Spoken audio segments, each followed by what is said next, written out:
Assalamualaikum warahmatullahi wabarakatuh. Perkenalkan, nama saya Weni Zulfa Zahara dengan NIM 2323486. Saya dari Prodi Perpustakaan dan Ilmu Informasi. Tujuan saya membuat video presentasi ini untuk memenuhi tugas mata kuliah Dokumentasi Informasi Minangkabau. Baiklah, dalam presentasi ini saya akan menjelaskan tentang unsur-unsur kebudayaan. Terlebih dahulu, saya akan menjelaskan tentang asal-usul Minangkabau. Asal-usul Minangkabau di Sumatera Barat berasal dari pemerintahan Raja Aditya Warman, yang merupakan tokoh penting Minangkabau.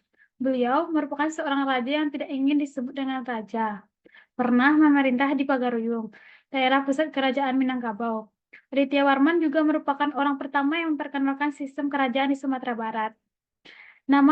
Nama Minangkabau berasal dari kata Minang yang artinya menang dan Kabau yang artinya kerbau. Sebuah legenda yang beredar menjelaskan bahwa sejarah nama Minangkabau berasal dari ekspedisi yang dilakukan oleh Kerajaan Majapahit pada abad ke-16.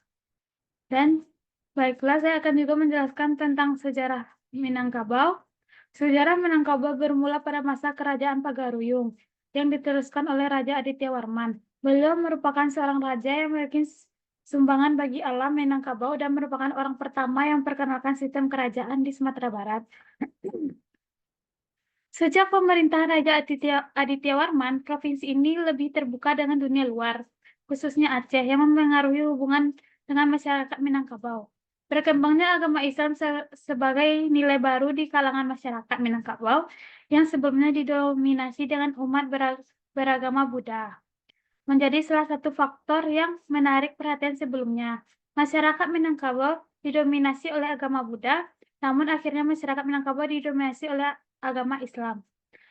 Sejarah Minangkabau juga tergantung pada asal-usul nama Minangkabau yang berasal dari dua kata, Minang yang artinya menang dan Kabau yang artinya kerbau. Sebagian orang mengatakan bahwa kata Minangkabau berasal dari Binaga Kanvar yang artinya buara batang kampar Sumatera itu. Ada juga yang mengatakan bahwa kata Minangkabau berasal dari kata Menon Kabu yang artinya tanah pangkal. Tanah yang mulia pada abad ke-17, Kerajaan Pagaruyung runtuh dan adanya pengaruh dari Belanda di Perang Padri yang membuat daerah pendalaman Minangkabau menjadi bagian dari Pak Neerlandia. Harta pusaka di Minangkabau yaitu harta yang diwarisi matrilineal yang berasal dari waris berdasarkan garis keturunan ibu. Harta pusaka tertinggi yang berasal dari harta pusaka rendah diteruskan melalui sistem pewarisan matrilineal Sumatera Barat. Harta pusaka rendah diteruskan berdasarkan hukum Islam atau faid. Harta pusako Minangkabau terdiri dari sako dan harta pusako yang merupakan harta yang berasal dari ibu. Sako adalah harta yang diteruskan oleh sistem matrilineal, sedangkan harta pusako rendah adalah harta yang diteruskan berdasarkan hukum Islam. Mengelolakan harta pusako dalam masyarakat adat Minangkabau terdiri dari mengelolakan harta pusaka tinggi dan harta pusaka rendah. Pengelolaan harta pusaka tinggi dilakukan melalui sistem matrilineal. Sumatera mengelolakan harta pusaka rendah melakukan berdasarkan hukum Islam. Kendala dalam mengolah harta pusaka di Kecamatan Batipu merupakan konflik dalam mengolahkan yang dilakukan atas dasar yang pagang gadai dan jual beli. Hal itu karena adanya pemanfaatan tanah ulayat yang bertentangan dengan asas-asas permanfaatan tanah ulayat itu serta belum dilaksanakan sepakatan dalam mengolah harta pusaka. Dan saya akan menjelaskan juga ajaran adat Minangkabau yaitu berlandaskan azas filosofi alam tak gampang jadi guru atau konsep alam semesta yang merupakan sumber kebenaran dan kearifan orang Minangkabau. Kalau sahabat adat Basandi Sarak Basandi Kitabullah merupakan filosofi hidup yang dipegang dalam masyarakat Minang yang menjadikan ajaran Islam sebagai satu-satunya landasan dan atau pedoman tata pola perilaku dalam berkehidupan. Dan saya akan memasuki unsur-unsur kebudayaan, yaitu satu, bahasa. Bahasa adalah sarana utama untuk berkomunikasi antar individu. Setiap berkelompok budaya memiliki bahasa yang unik dan menggunakan sebagai alat komunikasi sehari-hari. Kebudayaan bahasa bisa berwujud konsep berkomunikasi, aktivitas pergaulan, media massa, peralatan komunikasi. Bahasa Minangkabau atau bahasa asal bahasa Minang adalah sebuah bahasa Austronesia yang digunakan oleh kaum Minangkabau dalam Sumatera Barat, di Barat Riau, Negeri Sembilan Malaysia, dan juga oleh penduduk yang telah merantau ke daerah-daerah lain di Indonesia. Terdapat beberapa kontroversi mengenai hubungan bahasa Minang dengan bahasa Melayu. Hal ini disebabkan kemiripan dalam tata bahasa mereka. Ada pendapat yang mengatakan bahasa Minangkabau sebenarnya adalah dialek yang lain dari bahasa Melayu. Sedangkan pendapat lain mengatakan bahasa Minangkabau adalah sebuah bahasa yang bukan sebuah dialek. Contoh penggunaan bahasa yaitu secara garis besar, daerah pemakaian bahasa Minangkabau dibedakan dalam dua daerah besar, yaitu daerah A dan daerah O. Berikut adalah contoh dialek bahasa Minangkabau. Bahasa Melayu dialek A, dialek O, penat, pane, pone, a, anu, mana, manu, lepas, lapeh, lopeh.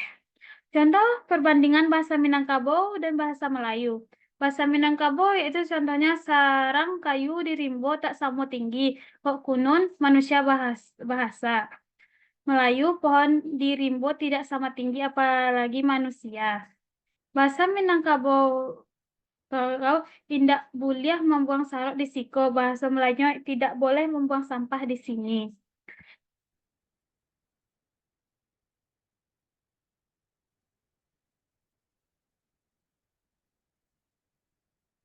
Dan juga ada bahasa Minang, Tunan Angkarajo. Bahasa Melayunya apa yang kamu sedang kerjakan. Dan kita masuk ke unsur-unsur kebudayaan yang kedua, yaitu sistem teknologi dan peralatan hidup. Teknologi yang berkembang pada masyarakat Minangkabau contohnya yaitu bentuk desa dan bentuk tempat tinggal. Desa merupakan disebut nagari dalam bahasa Minangkabau. Nagari terdiri dari dua bagian utama yaitu nagari dan tarata. Nagari ialah daerah kediaman utama yang dianggap pusat sebuah desa. Hal berbeda dengan tarata yang dianggap sebagai daerah hutan dan ladang.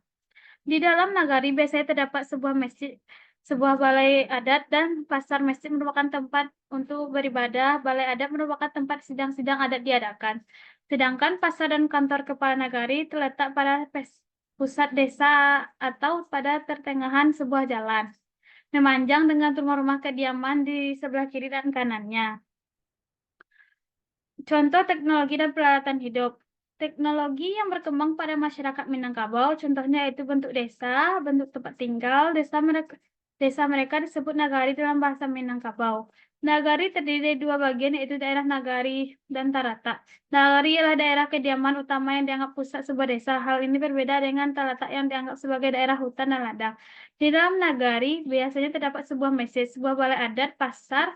Masjid merupakan tempat untuk beribadah, balai adat merupakan tempat sidang-sidang adat diadakan, sedangkan pasar dan kantor kepala nagari terletak pada pusat desa atau pada pertengahan sebuah jalan memanjang di rumah-rumah kediaman di sebelah kiri dan kanannya. Rumah adat Minangkabau biasanya disebut rumah gadang dan merupakan rumah panggung. Bentuknya memanjang dengan atap menyerupai tanduk kerbau. Ukuran rumah juga diadakan keperhitungan jumlah ruang yang terdapat dalam rumah itu. Sebuah rumah gadang terdiri dari jumlah ruangan dalam bilangan yang ganjil. Mulai dari 3, jumlah ruangan bisa adalah 7, namun ada sebuah rumah gadang yang punya 17 ruangan. Sebuah rumah gadang biasanya memiliki 3 dia yang digunakan sebagai kamar dan ruang terbuka untuk menerima tamu atau berpesta. Selain itu, beberapa rumah gadang juga memiliki tempat yang disebut anjung, yaitu bagian yang ditambahkan pada ujung rumah dan dianggap sebagai tempat kehormatan. Dan kita masuk ke unsur-unsur kebudayaan yang ketiga, yaitu sistem mata pencarian. Para antropolog memusatkan kajian pada sistem mata pencarian tradisional karena inilah yang melekat dalam kebudayaan suatu suku bangsa. Sistem mata pencarian tersebut antara lain adalah 1. Berbulu dan meramu, 2. Berternak, 3. Bercocok tanam di ladang, 4. Menangkap ikan, 5. Bercocok tanam dengan sistem irigasi. Contoh mata pencarian yaitu sebagian besar masyarakat Minangkabau hidup dari bercocok tanam. Di daerah yang subur dengan cukup air tersedia, kebanyakan orang mengusahakan sawah, sedangkan pada daerah subur yang tinggi, banyak orang menanam sayur mayur untuk berdagang. Pada daerah yang kurang subur, penduduk hidup di tanam-tanam seperti pisang, ubi kayu, sebagainya. Pada daerah pesisir, mereka menanam kelapa dibandingkan hidup dari pertanian. Penduduk yang tinggal di pinggir laut, danau juga dapat hidup dari penangkapan ikannya, yaitu sebagai nelayan.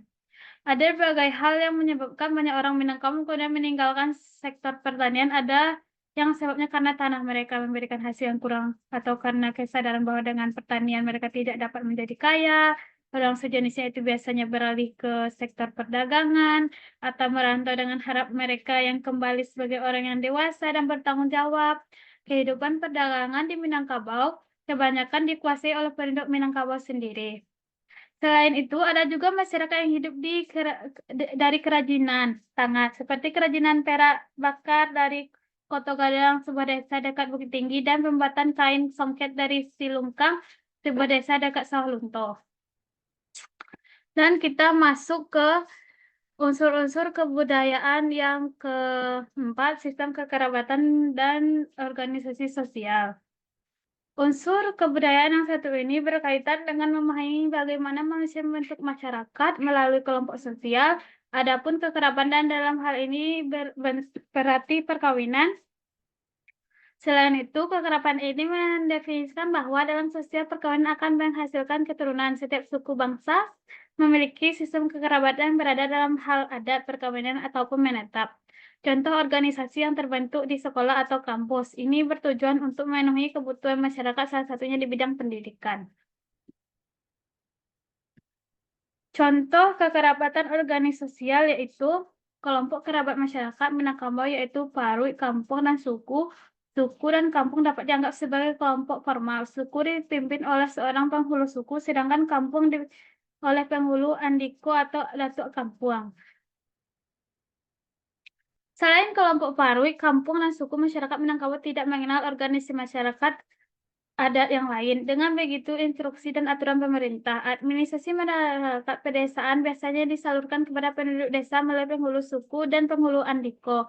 Di samping memiliki seorang penghulu suku, sebuah suku juga mempunyai seorang di Dubang atau manti. Di Dubalang bertugas menjaga keamanan sebuah suku, sedangkan manti berhubungan dengan tugas-tugas keamanan. Garis keturunan dalam masyarakat Minangkabau diperhitungkan melalui garis matrilineal. Seorang termasuk keluarga ibunya, bukan keluarga ayahnya. Begitu juga tanah dan harta warisan akan diwariskan kepada anak perempuan. Perkawinan dalam budaya Minangkabau sebenarnya tidak mengenal mas kawin. Namun, keluarga pengantin wanita akan memberi sejumlah uang atau barang untuk menjemput pengantin pria. Uang tersebut biasanya disebut uang jemputan, tetapi yang penting dalam perkawinan Minangkabau adalah pertukaran benda lambing antara kedua keluarga berupa cincin atau keris. Dalam masyarakat Minangkabau, tidak ada larangan bagi seorang untuk memiliki lebih dari satu istri. Orang dengan kedudukan sosial tertentu kadang suka melakukan perkawinan poligami. Kita masuk ke unsur-unsur kebudayaan yang kelima, yaitu sistem pengetahuan. Sistem pengetahuan sebagai pengetahuan masyarakat tentang alam sekitar, entah itu dari sistem geografis, flora, dan fauna, waktu sampai sifat dan tingkah laku manusia. Ini didapatkan dari proses belajar sosialisasi atau penyebaran informasi dari masyarakat luas. Contohnya, dari masyarakat tertentu, terdapat sistem pengetahuan yang melibatkan bencana alam sebagai bentuk kemurkaan dalam dan pengaruh oleh kekuatan supranatural. Di sisi lain, terdapat masyarakat yang melihat sebagai fenomena alam saja tanpa melibatkan kekuatan supranaturalnya. Contohnya contoh sistem pengetahuan, unsur-unsur sistem pengetahuan yaitu pada anak-anak lelaki usia 7 tahun biasanya akan meninggalkan rumah mereka untuk tinggal di surau, di mana diajarkan ilmu agama dan adat Minangkabau. Di usia remaja mereka digalakkan untuk meningkatkan perkampungan mereka untuk menimba ilmu di sekolah atau menimba pengalaman di luar kampung dengan harapan mereka akan pulang sebagai orang dewasa yang lebih matang dan bertanggung jawab kepada keluarga dan negeri kampung halamannya. Selain dikenali sebagai seorang pedagang, pedagang, masyarakat di Minangkabau juga berhasil melahirkan beberapa penyair, penulis, pengarang, dan ahli fikir, dan para ulama. Ini mungkin terjadi karena budaya mereka yang memberatkan penimbangan ilmu pengetahuan sebagai penganut agama Islam yang kuat. Mereka cenderung kepada ide yang menggabungkan ciri Islam dalam masyarakat yang modern. Berikut adalah beberapa orang Minangkabau yang berhasil menjadi orang yang terbuka. 1. Abdul Muiz, penulis, wartawan, dan pejuang kebangsaan. Khairil Anwar, pujangga. Terus Buya Hamka, cendekiawan Islam. Terus Haji Agus Salim, pejuang kemerdekaan Islam. Muhammad Hatta, wakil presiden Indonesia pertama dan seorang proklamator negara Indonesia.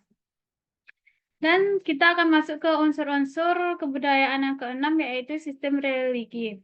Hampir seluruh masyarakat Minangkabau menganut Islam, walaupun sebagian besar mereka hanya menganut agama sebagai simbolis tanpa melakukan ibadah dan kewajibannya. Boleh dikatakan mereka tidak mengenal unsur-unsur kepercayaan selain yang diajarkan oleh agama Islam.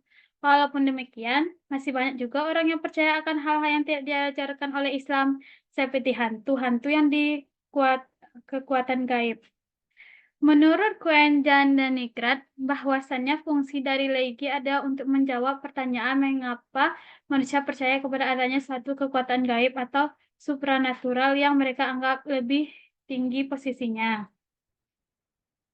Dalam mengkaji sistem religi ini, tidak bisa dilepaskan dari emosi keagamaan yang merupakan peranan dalam diri seseorang yang mendorong mereka untuk melakukan perilaku religius.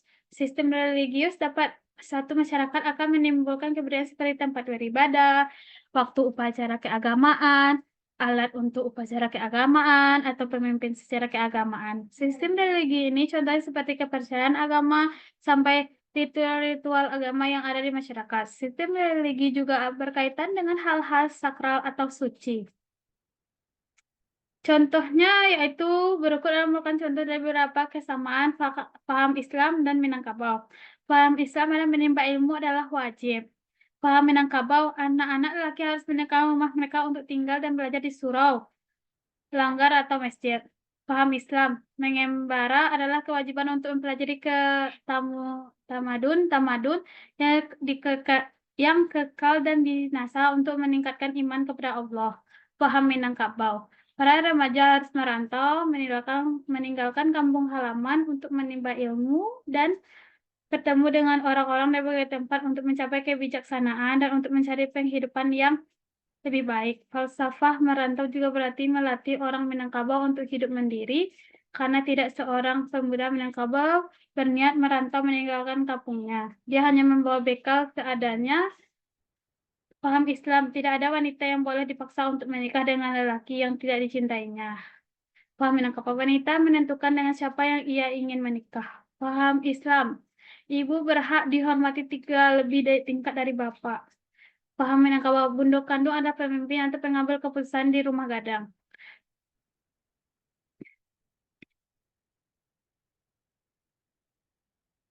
Ciri Islam begitu mendalam dalam adat Minangkabau sehingga mereka tidak mengenalkan Islam dianggap telah keluar dari masyarakat Minang. Unsur-unsur kebudayaan yang ketujuh yaitu kesenian. Kesenian berasal dari aktivitas tradisional yang dilakukan oleh masyarakat.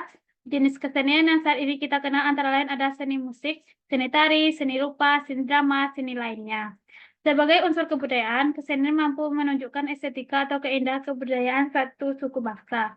Kesenian berkaitan erat dengan rasa keindahan estetika yang dimiliki oleh setiap manusia dan masyarakat. Rasa keindahan inilah yang melahirkan berbagai bentuk seni yang berbeda antara kebudayaan yang satu dan kebudayaan yang lain.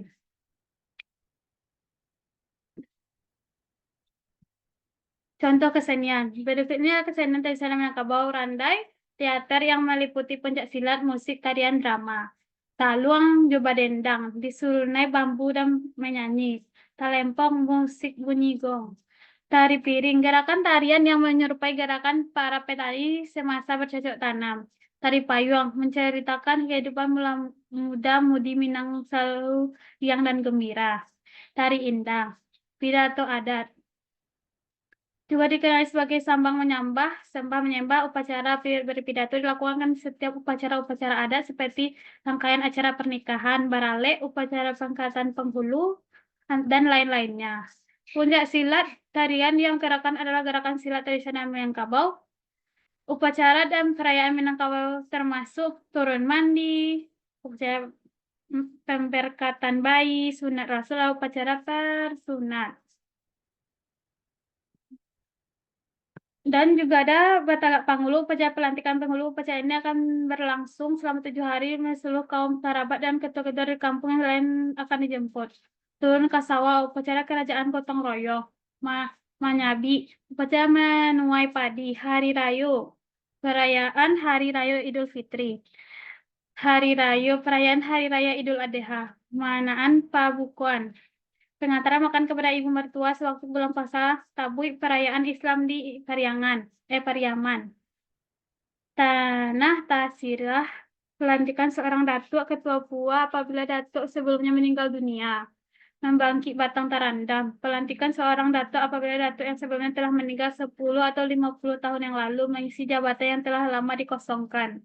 Selain itu, masyarakat Minangkabau juga memiliki kesenian kerajaan tangan seperti kain songket ditenun dengan tangan yang corak rumit benang, emas atau perak. Songket hanya dipakai oleh golongan bangsawan, kehalusan dan songket menggambarkan pangkat dan kedudukan tinggi seorang pembesar sulaman, ukiran kayu. Sekian yang dapat saya sampaikan tentang materi unsur-unsur kebudayaan dan saya mengambil materi tadi melalui referensi yang tercantum pada PPT saya ini. Jika ada kata saya yang salah, mohon dimaafkan. Saya sudahi dengan wabillahi taufiq wal hidayah. Assalamualaikum warahmatullahi wabarakatuh.